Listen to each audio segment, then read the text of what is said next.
Hello, I'm Alex Mansfield, the host of Manny Talks Shooting, and welcome to another episode. This is the shooting podcast where I talk to individuals all across the shooting industry. We'll talk competition, self-defense, concealed carry. If you like this content, check out our YouTube channel, Manny Talks Shooting. And without further ado, let's get to this episode. Welcome, everybody. Welcome back to another installment of Manny Talks Shooting, the shooting podcast, where I talk to individuals all across the internet because it's free and it's affordable. And you love it. So welcome back to another episode, guys. Without further ado, let's talk about the sponsor, the title sponsor, the Go Fastiest and the Less Suckiest. It's Bill Duda's company, Go Fast, Don't Suck. They make awesome dry fire decals, match jerseys, banners, t-shirts, and memes because we all need a good meme in our life. So go over to gofastdon'tsuck.net. Tell them Manny sent you. Move on with your day. But really, let's get down to the meat and potatoes of why we're here. We are sitting down with Mr. Corey Scheel of Scheel Manufacturing. Corey, how are you doing?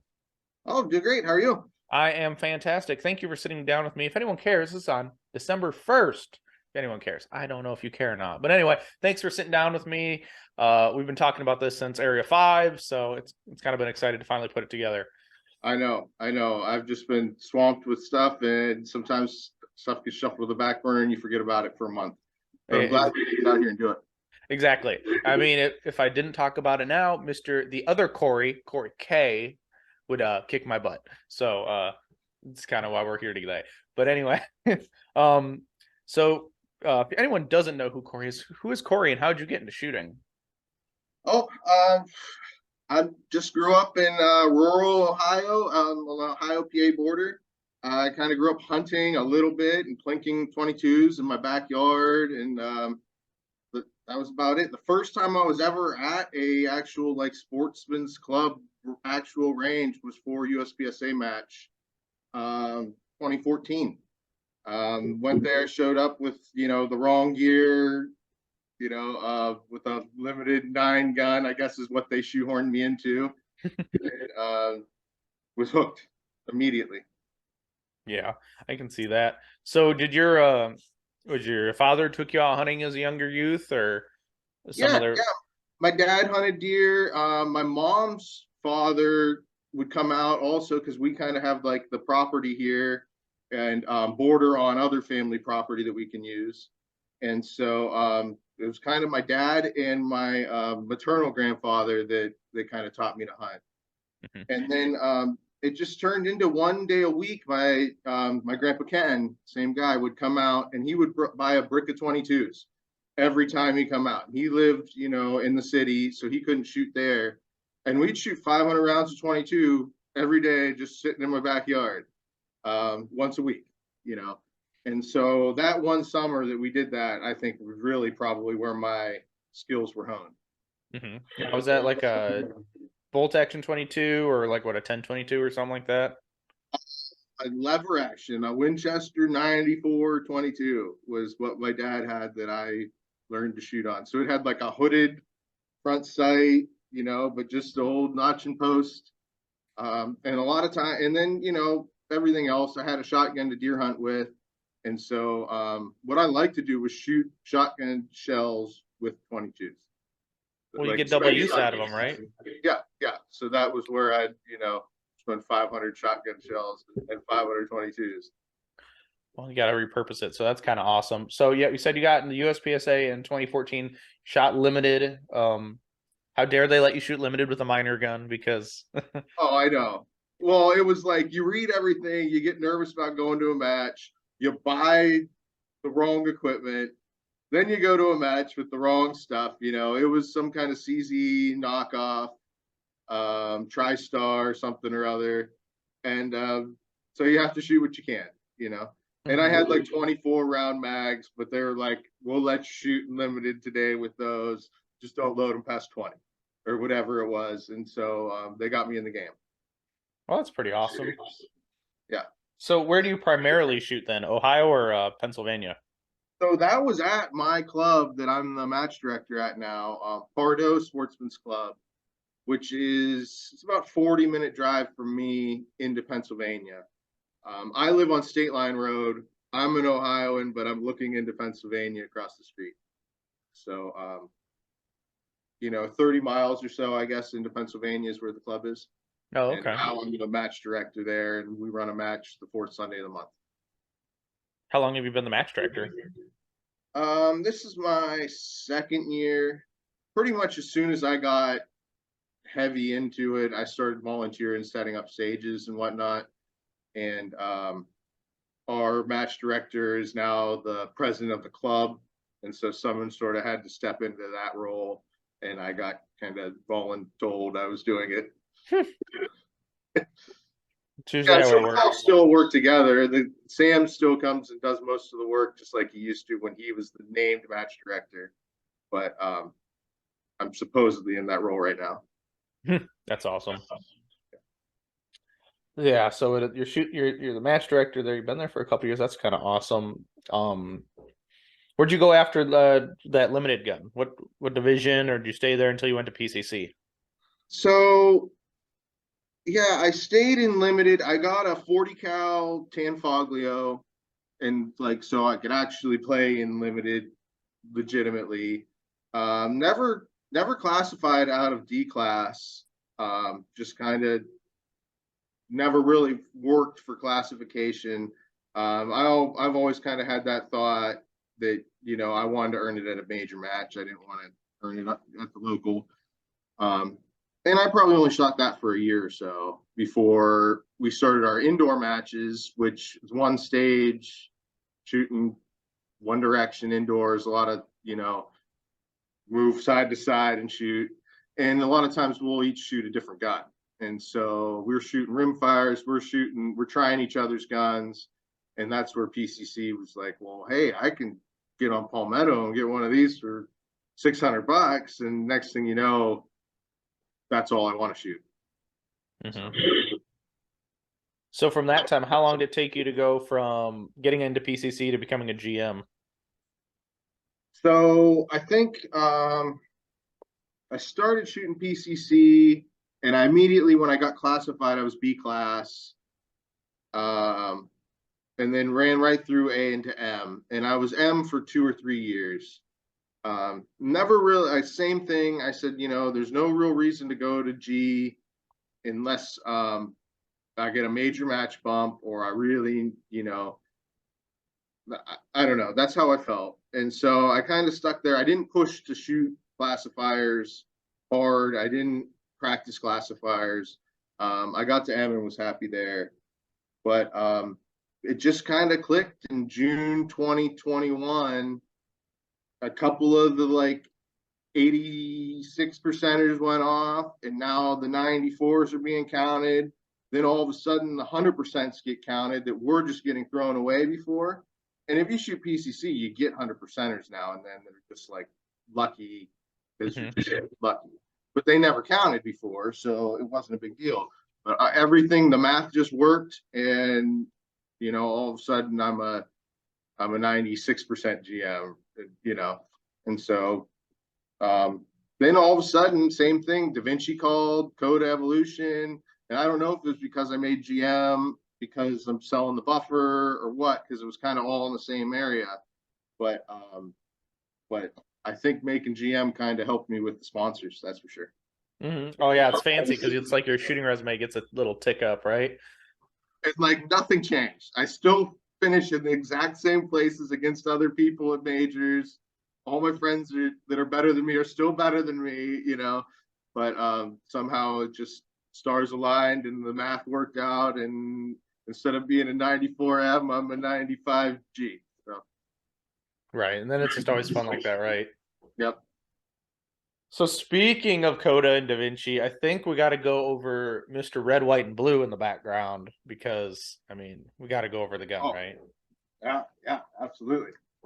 So, this is my Da Vinci DG9 that I've got custom Cerakote job from Victor's Legacy. They're up in east of Cleveland, Freeport Harbor. Absolute best Cerakote people out there. They do regular gunsmithing too, but Cerakote stuff is just amazing. Coda ultralight handguard, ran a titanium comp. Pretty much everything else is Da Vinci. I got my buffer system, the Scheel buffer. Oh, I do run Hyperfire and Seymour, and I have no affiliation with either of them, but they're the best out there for either thing. I truly believe in it. I pay full price for both, and I'm happy to do it. That's just my little plug for them. But the DaVinci DG9 is just amazing. And I took 7 ounces off the front by adding this Kodo Evolution handguard. And I was putting lead in the back to balance it. And so 7 ounces off the front means I was able to get 7 off the back. And it really made a big difference in my overall weight. Mm-hmm. So, yeah, that's my plug for my gun. That's what I'm shooting. It is a pretty gun. Yep. Side charge, which I wasn't sure about if I was going to use it because I was just so used to the regular rear charge. But now that I have it, I never even touched the rear charge. Last time I cleaned the gun, the rear charge was like gritty when I went to pull it out because it just never gets used and kind of had, blowback dust around it. But yeah, the side charge is really nice. Yeah, is that like a radiant or something in the back? Yes, it is. I can kind of see it under the Cerakote, but yes, that's what my other one is, and that's what this is. Nice. But yeah, I remember when you told me this thing's quiet. I'm like, okay, I got you. Yeah, I shoot 147s, and it's a lead bullet with wax coating, which just seems to be quieter than the rest. I don't know why. They're just what I get for cheaper and what I feel is a softer shooting bullet. The same company makes a coated bullet or like a powder coated bullet that if I load them in the same magazine, I can feel the difference between them. And it's got the same powder, same height, everything the same. It's just one's got powder coating on it, the other one's got wax lube, and it's softer. So I don't know. It is what it is.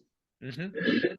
It's a little dirtier, I'm sure, but yeah, who cleans their guns anyway? Right. It's cheaper and softer, so I'll deal with the other. Right. Yeah. So I remember at Area 5, you told me that this thing's quiet. I'm like, I got you. No problem. I'll be out of your way, but I'll be up your butt.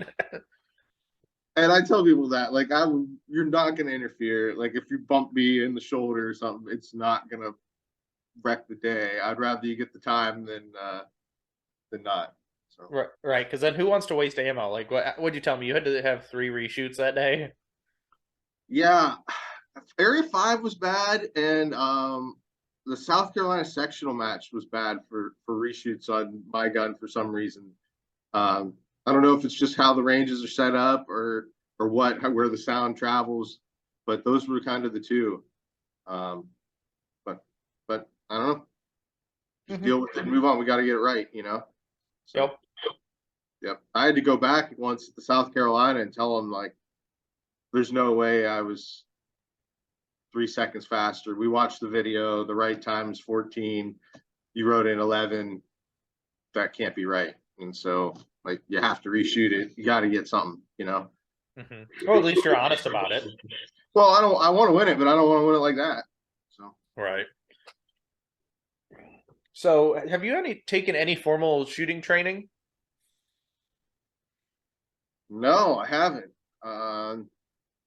But honestly, like, I'm kind of self-taught on most things. Like, I bought the CNC behind me and just kind of watched YouTube videos and I've learned a bunch. And but no formal training.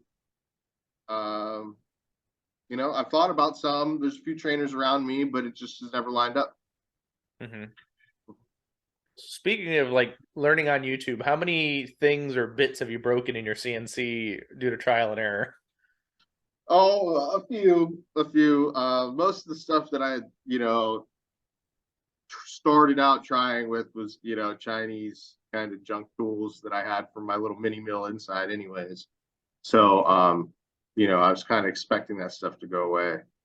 But aluminum and steel cut really different. And I'm learning, like, there's, and this spindle will spin fast. So, like, you can just start melting stuff instead of removing stuff. And it's a lot different than a little, 2-horse mini mill. So, oh yeah, I could imagine that. That's a lot of money in the end of the day, really, if you think about it, what you could be wasting or making. Oh, absolutely. And I mean, I got a great deal on it, so I wouldn't have bought something this big. It's kind of a Hulk, but it was kind of buy something new and small and chintzy that wouldn't probably do what I wanted, that was in my price range, or something older and large and industrial that I could kind of maintain and maybe utilize it for something else. Who knows? Right. And who says you're not going to grow into it, right? Because you never know. Right, right. And it's always got some value, just, in case I want to move on down the road. It isn't like some little, rinky dink put together thing that no one wants to buy on eBay 2 years later, anyways. Right. Now, if you decided to move out of your current location, would you be able to take it with you?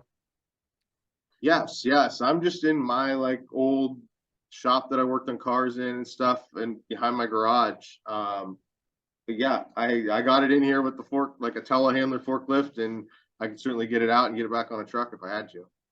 Oh, But that's good. it's like not on the driveway. So I did it while the ground was frozen, and I'm sure I could do it in the middle of the summer, but I don't know about in the like other months where the ground's soft. Yeah, that'd be probably a bad idea. Yeah, yeah. It's either you get stuck or you're going to tip over some way and then you're going to lose it. Or just rutting everything up, just wreck the yard. Mm-hmm. And I mean, we are men. We do take pride in our lawns. I mean, it's a thing. I mean, although my lawn is quite terrible, so yeah. I do my best. Well, it's like we want to shoot all weekend. What are we gonna do? You quick cut the grass in like 30 minutes because that's what you feel like doing, right? Well, I'm lucky. I still rent from my parents, so most of the time my dad does the lawn. I weed whack and stuff if I can, but That's pretty convenient then. So we were talking about the mill a little bit on the machine, the CNC. So what really made you get into making the first buffer? just I wanted something better. So I started building an open gun. I bought it was an Infinity with a slide ride, Noblex Doctor dot on it that went for the starting bid on Gunbroker. It was just a great deal. I kind of saw it and was like, oh yeah, I'll just keep my eye on that. And then a week later, it was like, oh, like I can actually afford this. And but it had like a threaded suppressor threaded barrel on it, like for putting a silencer on it. Mm-hmm. It's kind of like law enforcement tactical something, but it says Infinity on the slide and it's an Infinity frame, and it was nice. But I bought that, put more money than what I paid for that into turning it into an open gun. But now it's a 9 major gun that runs great, and kind of learned a lot about gunsmithing on that gun and how to tune an open gun. And a lot of people are talking about the mainspring versus the recoil spring. And when you get to open guns, they say the only thing that you need more recoil spring for is to shut the rounds off the magazine. As long as you can get it to strip a round off and go home, that's enough recoil spring. You should do everything else slowing the slide down with your hammer spring. Because, cocking the hammer slows stuff down. And it was like a light bulb going off in my head. I said, I can put this into PCC. And so the Hyperfire it's got those 2 struts and extra springs. And I'm like, look, we can use the actual Hyperfire to hold it locked up more. And so I started playing with different springs in the Hyperfire and went down that road, which is not the road to go down. That's just going to break. I broke some stuff. But I started thinking about how to hold it locked up and how to do that. And that's when I came up with the like roller detent setup in the buffer tube. And yeah, the rest is kind of history, I guess. Yeah. So I'm assuming you've tested a bunch of buffers, like even the JP and, hodgepodge of different ideas with putting quarters in the darn thing. And oh, right. And pretty much everything just relies on a heavy spring holding it shut at the beginning, or a weight, or a series of the two. And it's like, look, if we're trying to get onto the lightest spring possible, because that's, not only is it slamming everything when the whole stack of 22, 23 ounces comes to the rear, but when it goes home, everything slams forward again. And that's all because of that heavy spring. And so if we can go from an 18-pound 308 spring or a 14-pound AR-15 spring that most people are running And my custom spring's 5-pound spring. I mean, that's like half the battle is when everything goes back home, you don't have this huge slamming force. Problem is you're losing all of your lockup force. So it's like, how do we do that somewhere else? And so that's where the the roller delayed idea came in. And so you see these springs that are into pockets, and it's kind of hard to come back, and then it releases all at once.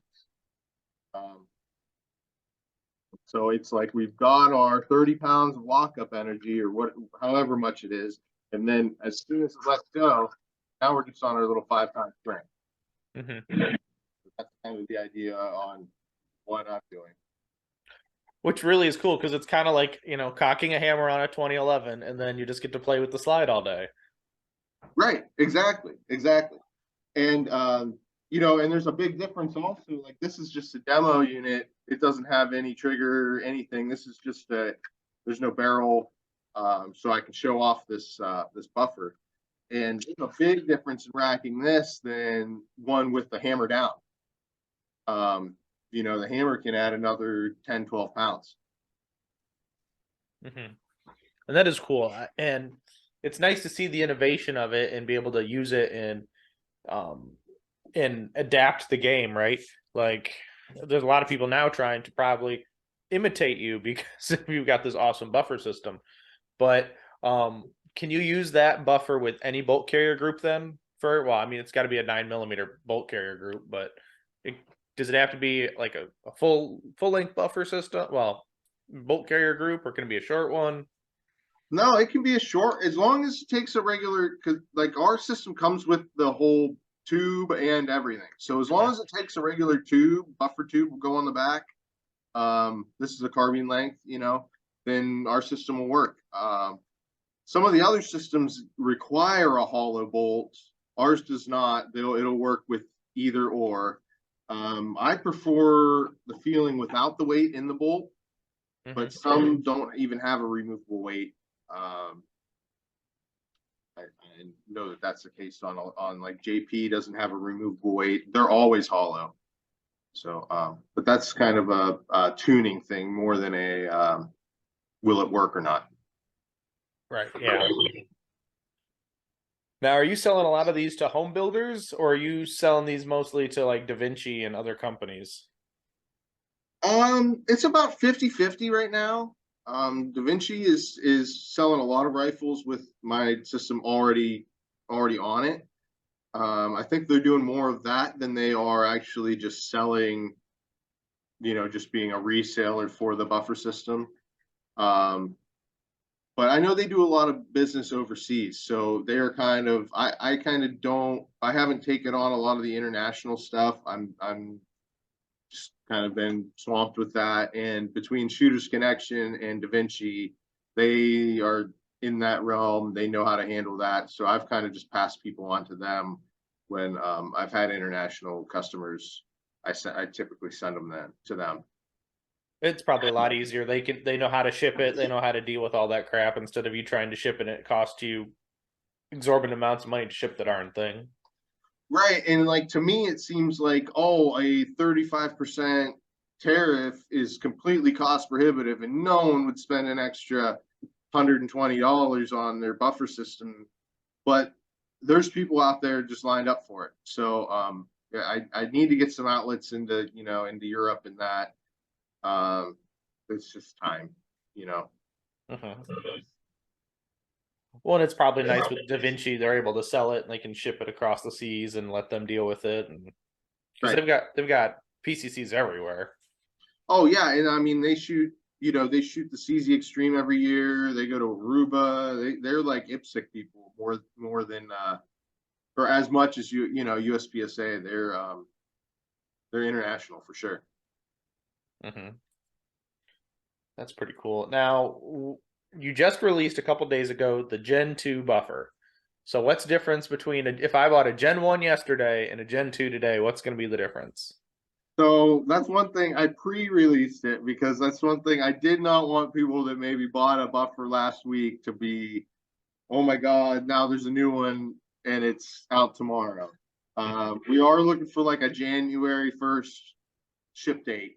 So this is a pre-sale is what I'm doing, and that is just to kind of ease people again, so that someone that bought one yesterday isn't mad today when the new one comes out. Mm-hmm. But so essentially, we've got it's more adjustable and more durable is kind of what we were going for. So here's the old one, and here's the new one. So with the old one, we've got these rollers that are, I believe they're 9/32 wide. But they're that wide, and our new ones are quite a bit wider, and they are profiled to fit the tube more. Where we were riding kind of on square wheels here. This was just a bearing, a ball bearing, and the new one is an actual machine 4140 wheel that rides on twin bearings underneath it, actually. So that's kind of the big deal. You can see we've got a longer snout on the new one. On the old one, we used a bumper that went in the rear of the tube, essentially here, and the spring would coil around that stack. And that was just while we got the dimensions figured out for our springs and everything. We kind of went with this, and I said I can 3D print these bumpers, and we can adjust the length, and people can short stroke it or lengthen the stroke by using different length bumpers. And I thought that would be a real good tuning tool at the beginning. Turned out it isn't really utilized. Many people just kind of go long stroke like I do, and so we weren't using that. So essentially, the long snout replaces the two of them, and the spring's able to just coil around it.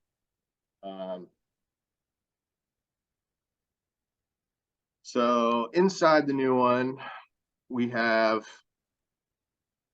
on the arms, we now have these pockets that the ends of the springs are captured in. And that way, the ends of the springs aren't able to deform at all. Before, we were having some issues where the end of the spring may deform and it can get pinched in here. If they're not installed just in the perfect spot on the Gen 1s, they've been in the wrong spots and kind of crushed in there, and there's not enough room for everything to compress. The Gen 2 kind of solves all of that and makes it a little more, I don't want to say idiot proof, but foolproof as far as putting the springs in and making sure they're in the right spots.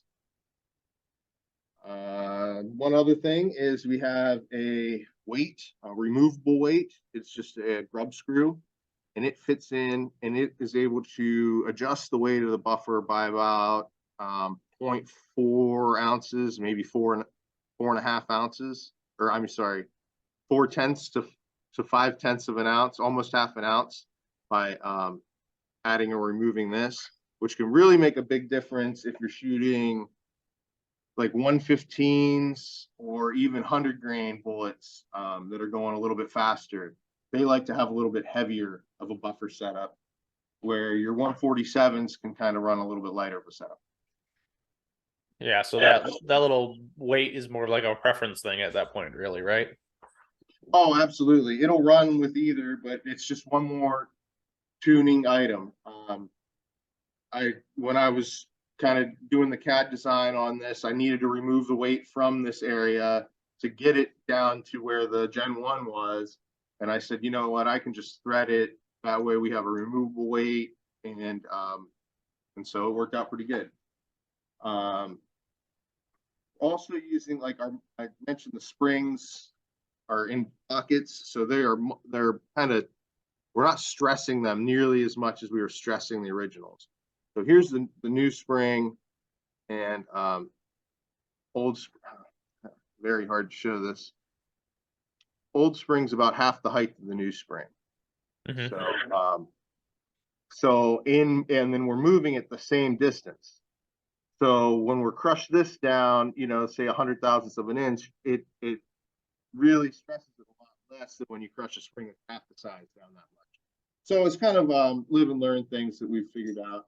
The Gen 1s are still working great. We're still selling them, but the Gen 2 is kind of an upgrade. It's a little higher price point, but there's more adjustability, more durability. The guys that want to run like suppressed, I got guys that are running 10 millimeter. They're really hammering these things, and they want something a little bit beefier.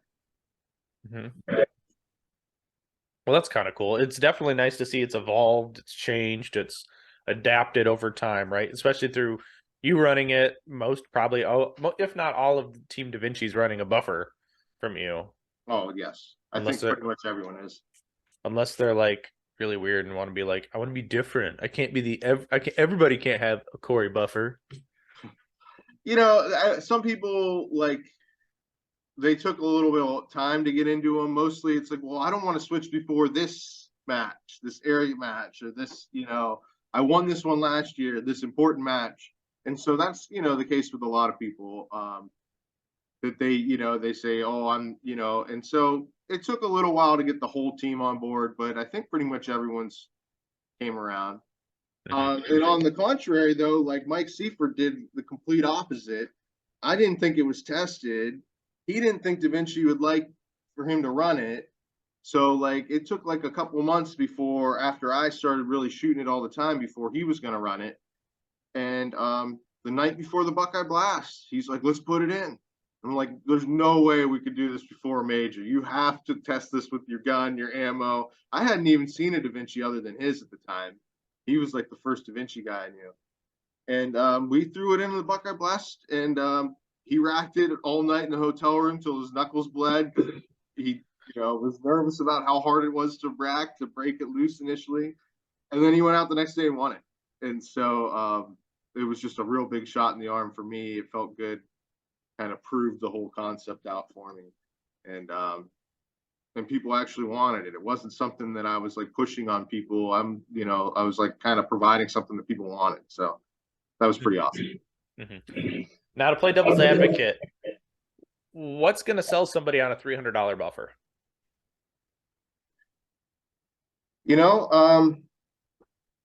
Someone that's spending lots of money to go to matches, a couple more alphas is going to make a difference. When you really look down at your scores and you see that, if a second makes a difference, 5 alphas definitely make a difference.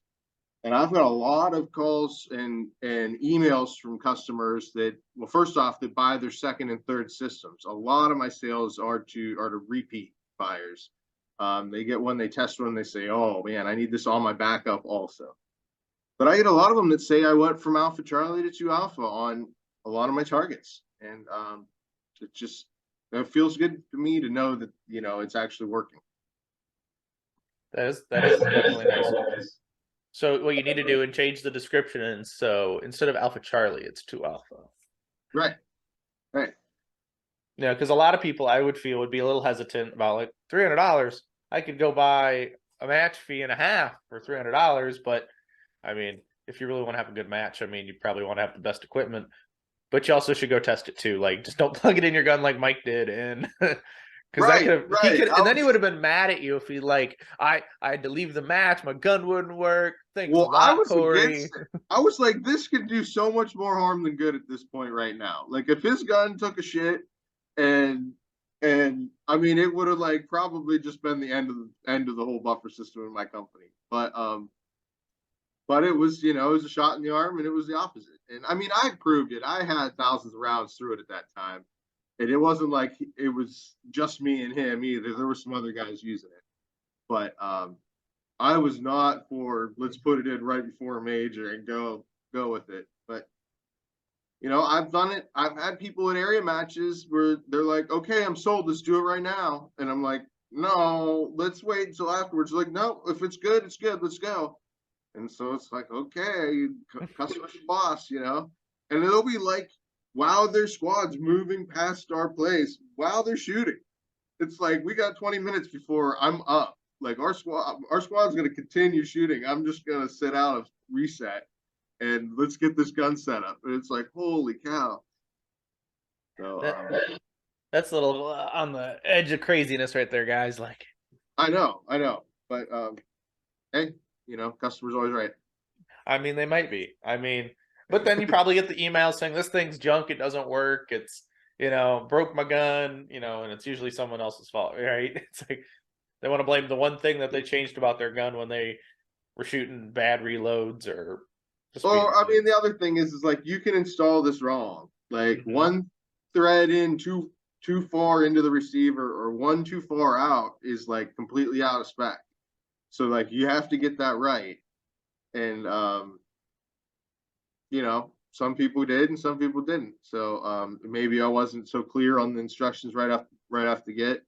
And to me, that kind of stuff seems real simple, and it isn't always for everyone. Different people can see it different ways. So what you're saying is it sounds like there's a giant manual that comes with this buffer system. No, it's one page. There's one page of how to install it and kind of how to understand it. And then there's a second page that is like recommended settings based on mostly Team DaVinci's loads. So it's kind of like, because I got so many emails and calls about, hey, I'm shooting this load with this powder with this thing, and what spring should I use? And it's like, well, I've got a starting place. You should start there, and then you should go to here or here. But this, at least there's like 8 starting places for people. And it's, so it's 2 pages. One page is instructions. The others is just like tuning recommendations, I guess. Well, and that's good. So then people do have a starting place, because some probably people wouldn't even know where to start. They just put the heaviest springs in or the lightest springs, and they don't get the desired results. Well, right. And I've got law enforcement people that are bringing their issued ammo or their allotted ammo or whatever it is to matches. So it's like I've got Blazer 115s. It's like sometimes that makes major out of PCCs. And versus people that are shooting Steel Challenge, and it's like you can't give them the same starting point. And so Agreed. Yep.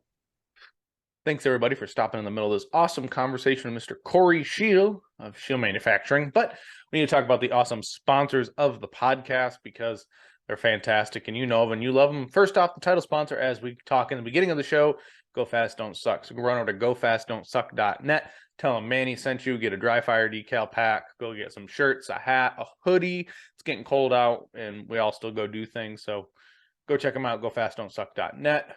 Followed up by Hunters HD Gold. Brian over Hunters HD Gold is doing fantastic things for the shooting sports, like sponsoring the World Shoot Team with awesome eyewear from Hunters HD Gold. So go check them out at huntershdgold.com and you can thank me later. Don't forget you're running over to Dominate Defense at dominatedefense.com and getting yourself a Mach 1 speed belt combo, the best belt in the business, because I like to be awesome like that. Best belt in the business.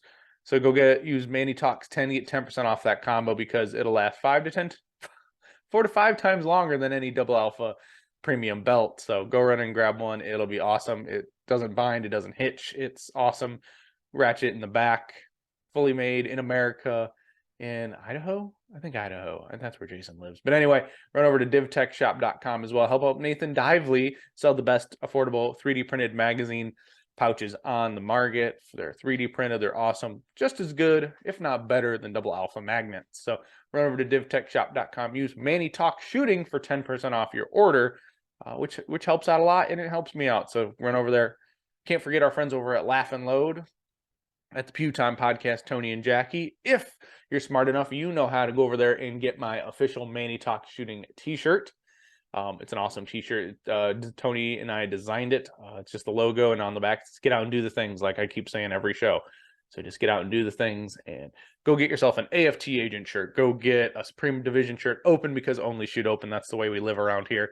So yeah, go grab some shirts, grab some merch. Tell them Manny sent you as well. Buying the shirt kind of says that anyway, but hey, we make them affordable and available through them. So go over to laughandload.com and get your shirt today.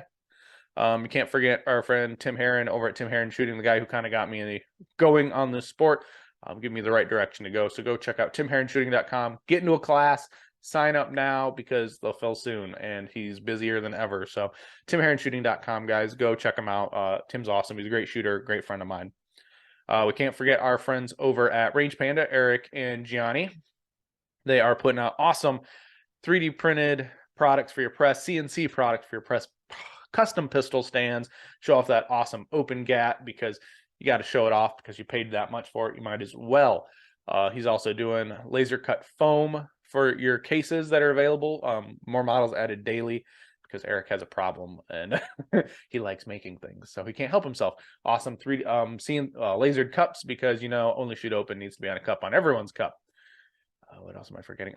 Don't forget our friends over at Targets USA, who makes the finest steel targetry on the planet. As Jason Woods, he's helping the PCSL League. He's helping out the Harder Than 3 gun. Well, I think that just happened. But anyway, that's this weekend. So anyway, go on, guys. Check them out. Targets USA, Holy Monkey Swingers, Stomp Pads. You know him. He's got it. He can make it too. So check him out, targetsusa.com. If Steve Anderson says that I say it, it's probably true. We can't forget our friends over at Scheel Custom Gunworks. Go get yourself some Scheel Custom Gunworks parts for your next open or limited gun build, because they're the best. They're the finest. If your custom builder uses them, then they're pretty smart. Also, don't forget, you can go put a metal grip on your Staccato or your DS9, DS Prodigy, whatever the Springfield Armory $1,500 gun is. Put a grip on it. Be a man. I love those commercials. Be a man. Anyway, I think that's everybody. I think that's yeah. I think it's everybody. But don't forget, we're gonna get back into this awesome conversation with Mr. Corey Scheel. So, have you messed with any PCC barrels that are like 5.5 inches, 6 inches, and then it's just a tube at the end? I have one on a Da Vinci upper. I thought I was gonna, shoot a lot of Steel Challenge, and it's, I wish there was 20 weekends in the month because I'd shoot every match. But that was my thought before I kind of switched to thinking one gun for everything is the way to do it, so that I don't get out of practice with that one gun.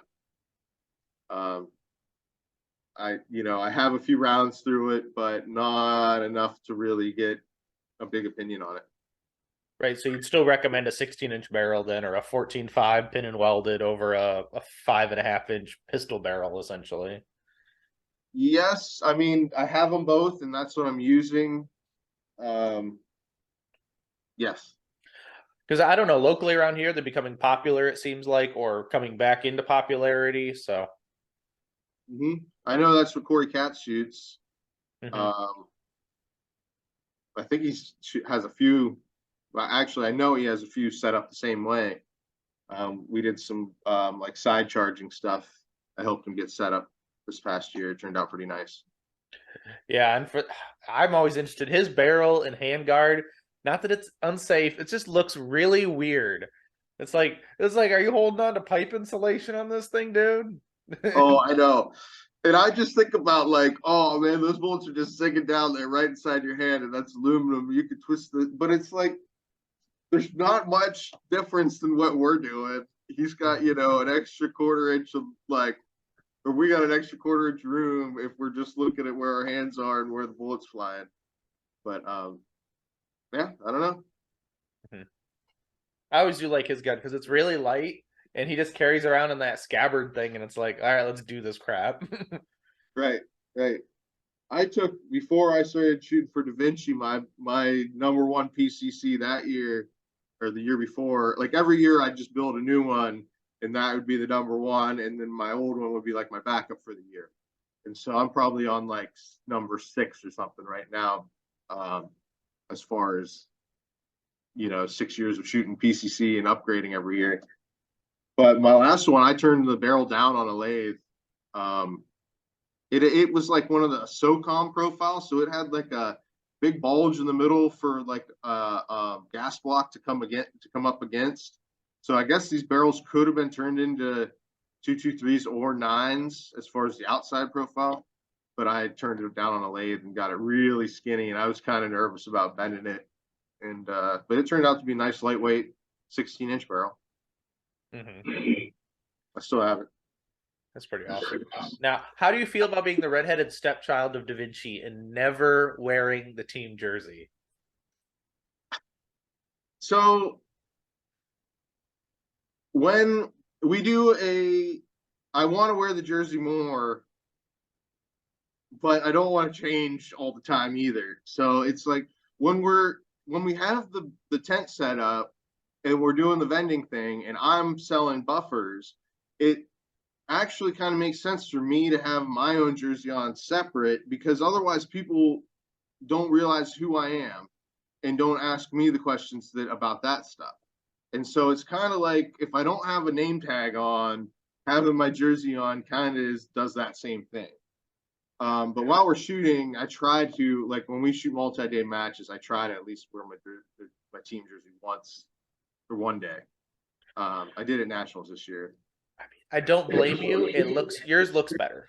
No offense. Sorry to bitch you. I don't know. It's just there's a lot of the Team Da Vinci's big, and then there's people that have bought jerseys too that are affiliated. I guess they're all everyone's on the team, but it's getting large, and that jerseys I don't want to say I want to differentiate myself, but when I'm trying to differentiate myself, I will wear mine. And it makes sense, especially when you see a sea of orange. The red, white, and blue stands out. Right. And it's not like it's anything against them. I've talked to David about it. I love them. I support them. They're on my jersey. It's just that sometimes people need to figure out who I am instead of the sea of orange to talk about the buffer instead of the rest of the guns.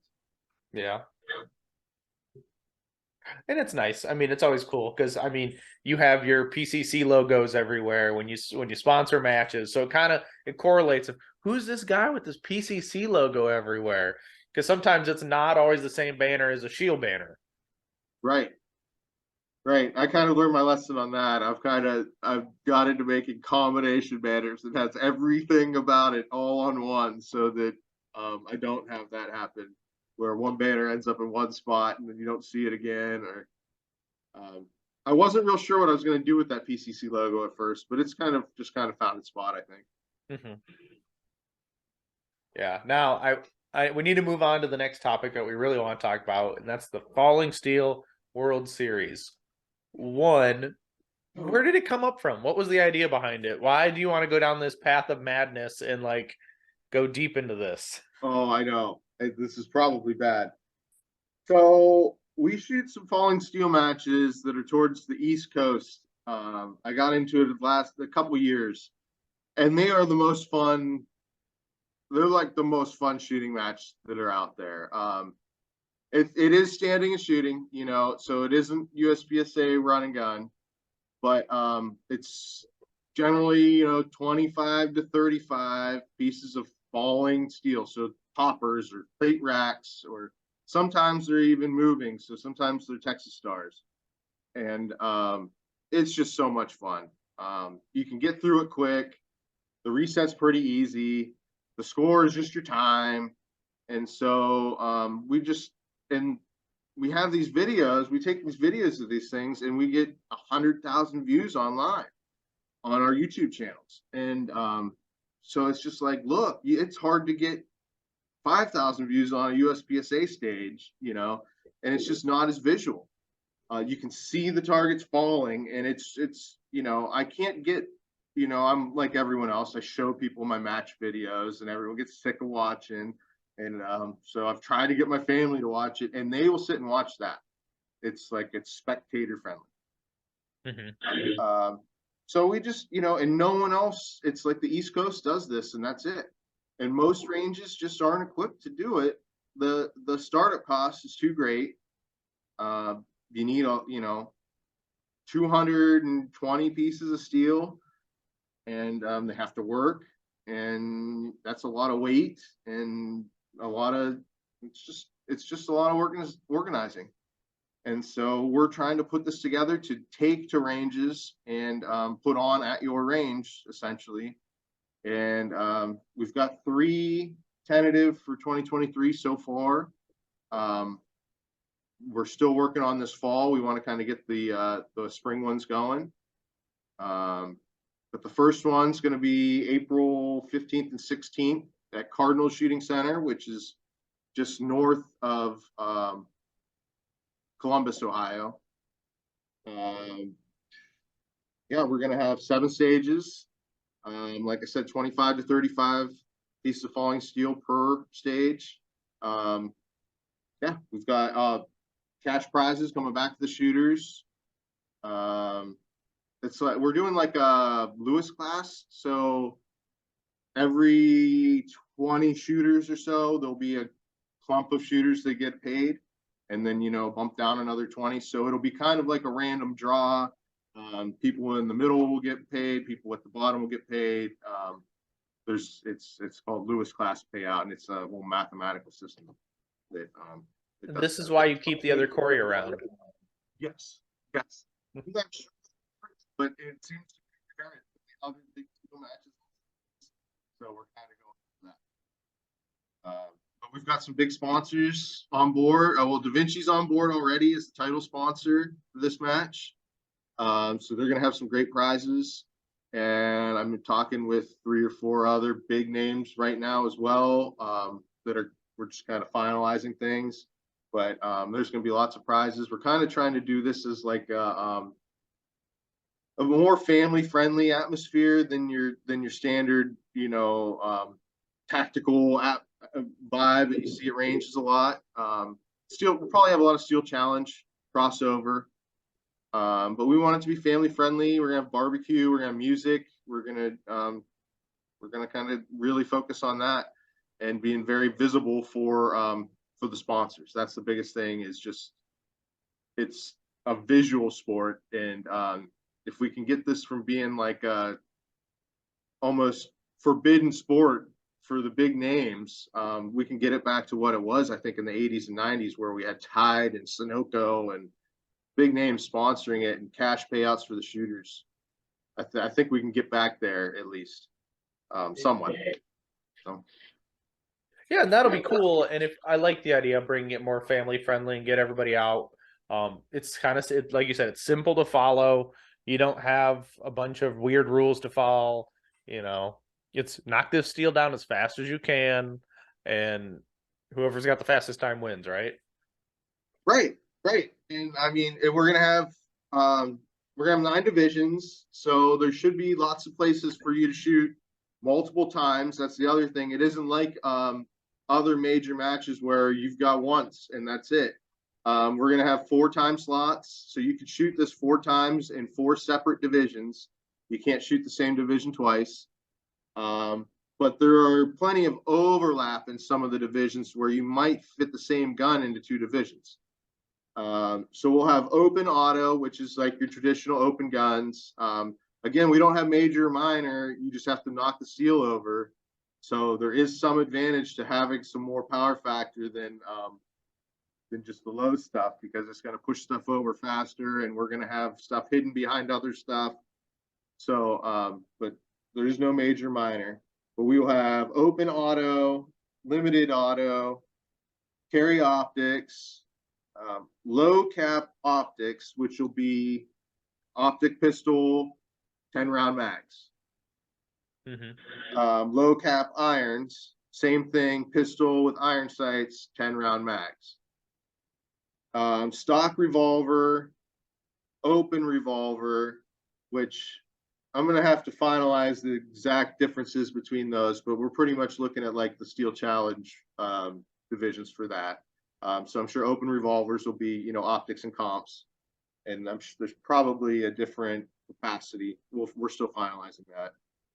PCC optics and PCC irons, and neither of them have mag capacity differences, but that should divide us into 9 different groups. Yeah, Lewis class cash payback. We'll have, like ladies, juniors, seniors, those kind of division or I guess categories. We'll have prizes for them. Just kind of looking to do it the right way. So how many slots are you looking to have in this match? So approximately 430 shooters total. That's including the staff. So I believe it's like 410. Yeah, it's going to be 7 squads in the morning and in the afternoon, 2 days, with 15 people per squad. But again, it goes so quick because it's just tipping targets up. 2 minutes a shooter is like a pretty normal turnover time, because there's lots of times where we'll take turns going down to reset, because you'll walk halfway down and everything's already tipped up already. So it's like, okay, I'll reset the next two, and then you go for two, and it goes quick. Mm-hmm. So that's our plan, anyways, is to run volleys in the morning, in the afternoon, Saturday and Sunday. Staff's going to shoot Friday. We're going to set up and shoot Friday. So we'll have that over with. We're talking about a shoot off, like a stage with a head-to-head shoot off. We're still finalizing all the details with that. That'll probably be like a Saturday night thing, and it will probably be like a separate sign up. So if you want to shoot off, you sign up, and we're still working on that, how that'll work. If we have a separate sponsor for that, if we have a separate, maybe it'll be like kind of a wager scenario. We're still working on that. Well, that's pretty cool. Yeah.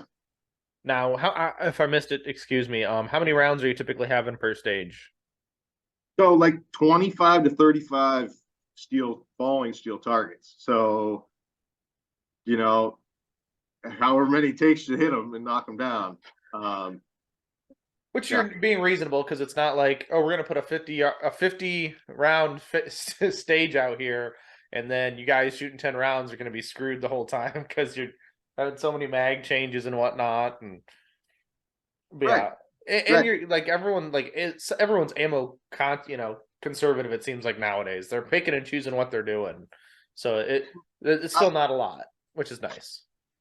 Right. And that gives us, our number is 30, but we wanted to keep it vague enough on the list in case we break a couple steel and have to remove a couple before the match starts. Obviously we wouldn't do that as the match is going, but we're still following what we said we were going to do. But the idea is 30 per stage. Mm-hmm. And we'll probably set one stage where we can quick turn it into the shoot off. So something that's like kind of symmetrical from side to side, that maybe we take the middle plate rack out and put the double poppers in the middle, and all of a sudden it's a shoot off stage without setting the whole thing. Mm-hmm. I like the fact of shoot offs. Yeah, they're fun. So is Da Vinci gonna set up their whole booth and then have people be able to borrow them for the match? That's so far off. They're kind of we're still working on everything for that. And that's a long ways for them to travel from Florida up. So I don't know. Hopefully. I know that the Cardinal is huge. There's 30 some pits, or that's the plan by the time that we're there. And they have nationals next year, the Buckeye Blast there, some big steel matches as well. But anyways, the same weekend is Metal Madness, and that's like a 22 steel plate. And I don't really understand it. I've seen some stuff. They all have different color plates and numbers, and I think it's like, not only is it how fast can you shoot, but you've got to mentally recognize which targets are which while you're doing it. All of a sudden, it might be shoot the number threes or something like that, I think. But so they're there at the same time as us. So there should be a good opportunity for cross promotions between because they're just rimfire only, and we're centerfire only. So I think it'll work good together to, we'll each get to see what each other's doing, same range at the same time. Yeah, I'm excited to go see Cardinal. I'll be down there for Buckeye, so at least Buckeye. I don't know if I'll go down for Carry Optics Nationals or something. I have a Canik TP9 that I'm thinking about just trying to work and shoot Carry Optics Nationals next year. Well, especially with it being so close to home, it's kind of like it's a slap in the face to not try. Right, and Carry Optics is our like premier division right now. In my opinion, it's just growing so fast, and it's the one standalone nationals. It's kind of where you want to be, I think. Not that I'm switching to Carry Optics or anything like that. It's just, if I'm going to go to a different nationals than PCC, that's probably the one for me. And what I told Corey K was, you picked the wrong nationals to be at Cardinal. We needed open PCC at Cardinal. Oh, I know.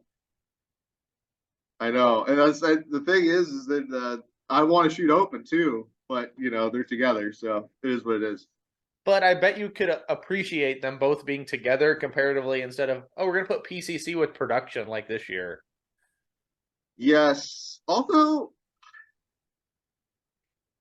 I don't know, I'm a three gunner, so like I like all the different challenges, and nothing really bothers me. Like 2020, it was standalone PCC nationals, and we had 65-yard swingers, and it is what it is. It was PCC only, and they gave us PCC challenges. But I like shooting regular USPSA stages like I do every weekend, and that's what they were this year. And I don't know, there were some harder things. Production guys probably didn't like it as much as we did, but it did not bother me at all this year. Yeah. So I thought it was great. Now, with that, do you think that PCC should always be standalone, or do you think it always should be kind of mixed with another division? I like it mixed, and I think they're doing it well. I think they're not keeping it mixed with the same division every year. So now someone like me that's a PCC shooter that also dabbles in open isn't stuck to one nationals. You know what I mean? Like I'm gonna play in carry optics because I can't go play PCC and open. I didn't shoot open this year. I kind of focused on this buffer and selling stuff. So I don't know. That's hard to say. Um, if we had the people to do standalone, that would be great. But I don't know that they have to have rifle specific challenges because that's not what we usually see. Right. Now, do you think that we should have spinners for PCC? They're fun. I would, I think there's a place for that, and that's three gun. It would be really hard to fit that into the way our rules are in USPSA. So like, there's a challenge there, just getting it to someone's got to call that over or however that works. I guess we have to figure that out, but it doesn't fit the current rule set. So I think that's the challenge, making it into a USPSA thing. But they're really fun in three gun, and I have one at my house and I shoot it all the time with my PCC. So you don't think it's unreasonable to shoot it over with something other than a shotgun? No, not at all. No, I think it's a lot of fun actually. It's just there's some range considerations there. You can get flyers over the berm because of the angle of the plates, which that can happen on a falling popper as well. But you're hammering 7 and 8 and 10 rounds at this thing at a time sometimes, and so the potential for over the berm stuff is a little more with the swinger or a spinner, a vertical spinner, and yeah, I don't know, but I don't think the challenge is outrageous. Gotcha. I know a lot of people bitch about swingers or spinners, and you see them in three gun videos, and everyone loves watching them spin or watching somebody mag dump into it with like a really expensive shotgun. So it's like, okay, I mean, I can see the enjoyment of that. And one of the things I really like about shotgun is using different loads for different targets in a stage, like the candy caning type scenario, and so like I could even see that if we were going to shoot spinners in a PCC stage, I would think about different loads for different places in my magazine. Like, because 9 is very versatile for that. You can have, sub minor all the way to 9 major. And so, like, I might think about putting some hot stuff when it's about in that spot where I'm going to get to the spinner in my mag, And that could be fun. That's another aspect that we don't play with in the sport. Yeah, that is true. I do have a couple listener questions I need to ask you. One is from your loving teammate Jason. When are you going to fix your terrible ass website? End quote. Oh, geez. Yeah, as soon as I get time to do it, I'm sure that I don't know what I'm doing. So yes, So I know I need to do that. I need to talk to you, Jason, and I'm sure you've got lots of tips. well, if he I guess he's offering to do it now. So with that question, he's now offering to redo your website for free now. Well, that's awesome. And yes, I'll have to definitely take you up on that, Jason. Even though if that wasn't his intent, now that's what it is now. It's on the internet. And another guy asked, going kind of back to the buffer system, when they ask hot loads, I'm assuming probably like 145 to 150 power factor ammo. And I'm assuming the buffer system accommodates that just fine. As far as like durability, absolute like Mhm. yes. And it isn't gonna feel the same. I mean, but we can optimize it for any load Mhm. um, to get the gun feeling the best for that specific load. When I did a lot of the Gen 2 testing, primers are they're expensive. They're available, but they're expensive right now. And so most of my testing was with 9 major just to try to do like destructive, like, like the initial testing to make sure that this is going to hold up was shooting 9 major out of my PCC and just, it was awful. Mhm. You still It's got to not go. possible. You still got to shoot, so it wasn't that bad. Yeah, but you're also like you're testing something that the first rounds were legitimately the first rounds, and this thing's kind of reciprocating right next to your face, and like not you don't realize how much closer the chamber is to your face on a PCC than it is on an open gun. Even that like 10 inches of difference between the chamber being here and out at the extent of the reach, like you kind of know it. I gained a little bit of a flinch when that thing was going off, and I shot it a lot from the hip Mhm. just because why not? Why not, right? I mean, there's things where you could put a. Okay, do you put a laser on your gun sometimes? Sometimes I have one that it's lost its. I don't know if it's the mount or something. It's like it loses its zero, so it's useless to me at this point. But I used to run one. Okay. I mean, I know some people who do, and some people are like, no, that's just. I mean, it's gaming, but it's like, eh. I mean, by the time you're looking for the laser on the thing, you could have just been ripping two at the target anyway. I always thought that until I shot with Mike Sherritt, and he legitimately uses the laser, and he can get 0.3 splits after the timer, like on the first target, and he hits poppers at 20, at 20 yards with the first shot from the hip as he's drawing it. And so it's like, man, I guess there is some actual value to it if you spend the time to train. I was never good enough with it to make use of it. And then the other thing is my gun would double sometimes if it wasn't on my shoulder. And so, but not enough to count on it. And just that little hiccup would throw my stage plan off right at the beginning. And it's like, I don't need a hiccup at the beginning. I can overcome it, but let's not just introduce it anyways. True. That So makes sense. yeah. So I didn't like the doubling, so I don't use it. Fair enough. Now let's talk about a couple majors this year. Which major did you feel was either your favorite match to go to or your best performance? Um, geez, that's tough. My favorite match,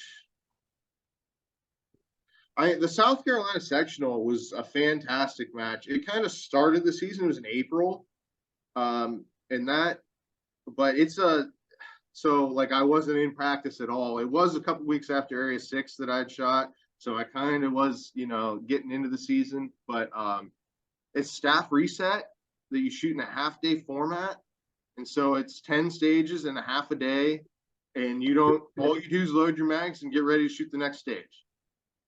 And so Da Vinci was the title sponsor, and so we shot with it was all Team Da Vinci. We kind of shot through as a group, and it was just a blast. It was just a great match, and the not that I mind resetting or anything, but like all we did was shoot. We just shot the whole time. And so that was really fun.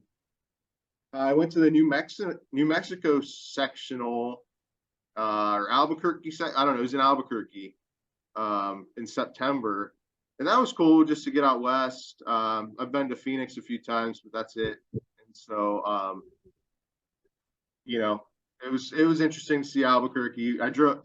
It was like 12 miles of dirt road after like the development that they're building ends, and it's just into the desert, straight like Walter White, Breaking Bad stuff is all I could think. And like I'm driving some little Nissan, spec or whatever, tiny little car. And you get it, and then all of a sudden a giant 4x4 truck comes over the thing on the road, and I'm just like, man, this might be it. They could just hop out. After watching all this gangster Breaking Bad stuff, and of course they're just other people coming from the range. But that was a good match. I ended up winning PCC division, so that made it a lot better. And it's nice to travel and be with the team. Shout out to Craig and Christina. They made the trip, so that was good. Did you make sure to get some Los Pollos Hermanos while you were there?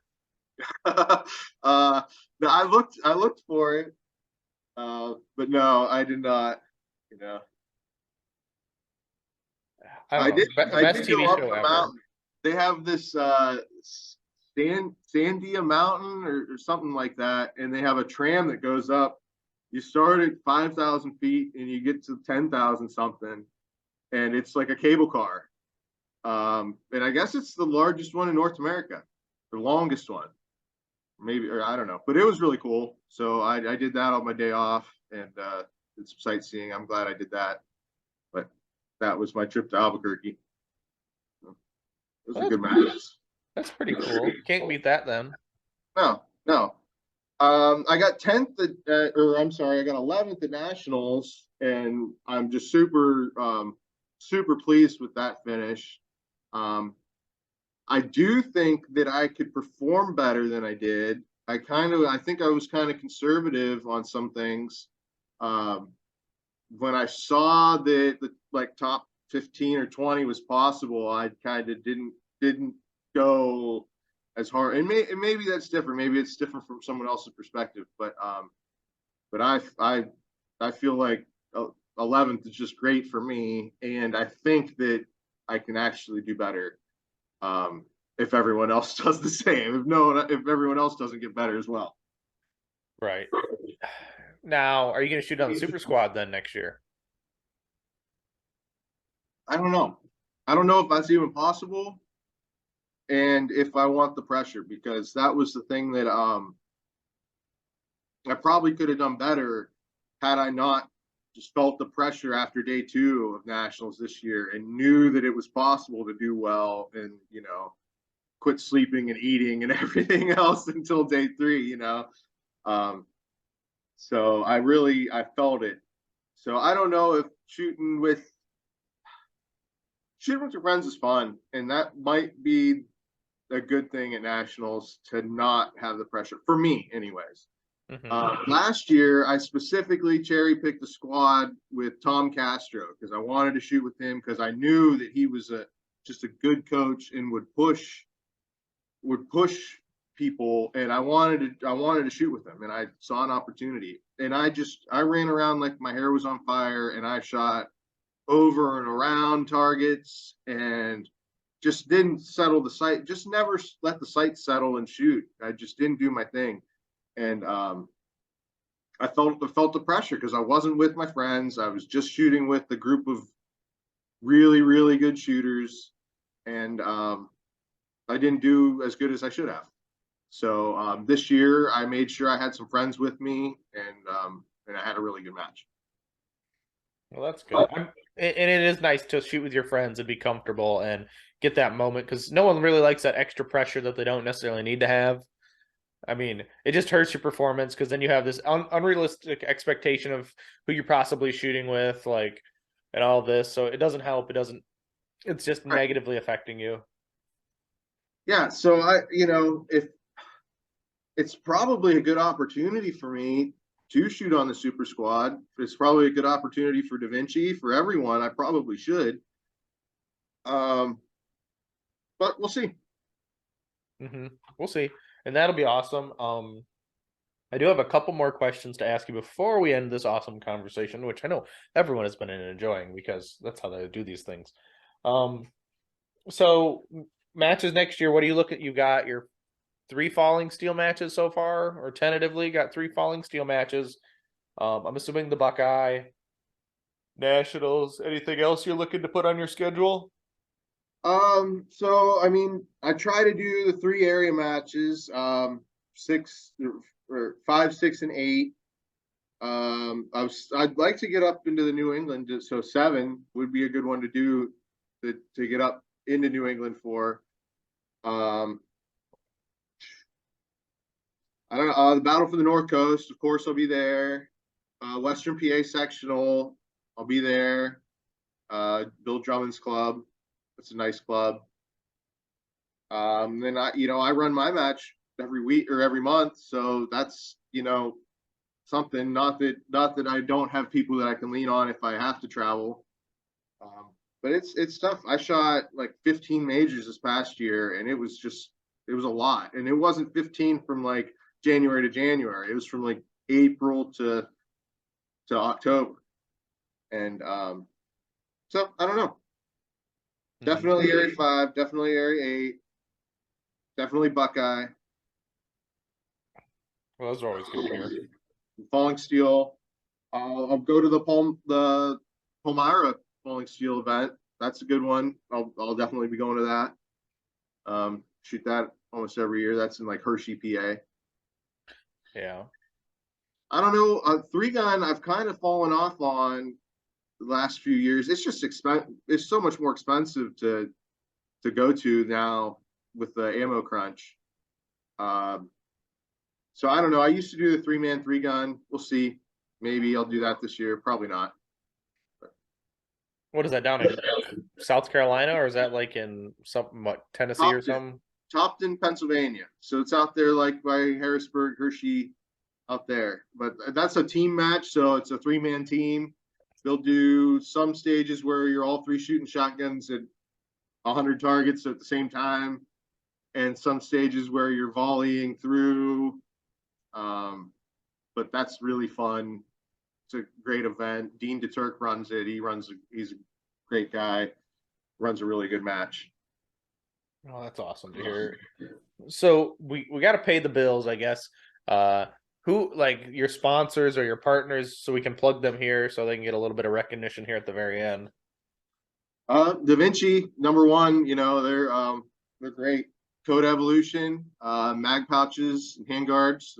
They're really stepped up for that. That's about it as far as what people that are stepped up to helping me. I mean, obviously Scheel Manufacturing. I want to plug my own stuff, but yeah, that's who I have to plug. Awesome. And then where can they find you on the internet or wherever they want to get a hold of you at? Best place to contact you with questions, maybe? So, I mean, you can find me on Facebook, Corey Scheel, Instagram, Corey Scheel 3-gun. Email me, CoreyScheel@hotmail.com. My website is ScheelMFG.com. That's for manufacturing, not MF guns, but yeah. Yeah, well, that's awesome. Hopefully people have learned on this one about some things that'll be pretty exciting to see. Learned about the buffer system, any of that. But Corey, thank you for coming on, dude. This has been a blast. I learned a lot. I've had fun, and now I can get Corey Katz off my back. Sorry, buddy. But thank you, Corey, for coming on. Oh, thank you so much. It's been fun, and yeah, thank you. No problem. And listeners, thank you for listening. And until next time, get out and do the things, and I will see you on the next one.